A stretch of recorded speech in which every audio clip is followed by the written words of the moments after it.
Кога зборуваме за етничка еднаквост, сакам да потенцирам дека во изминативе 11 години, колку што бев ангажирана во Центарот за истражувачко новинарство СКУП Македонија, такво нешто како етничка нееднаквост не постоеше.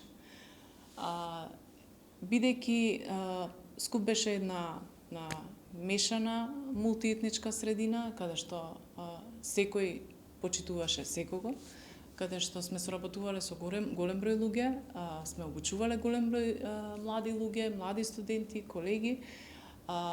Темата за етничка еднаквост или нееднаквост никогаш не била тема, така да кажам, во СКУП.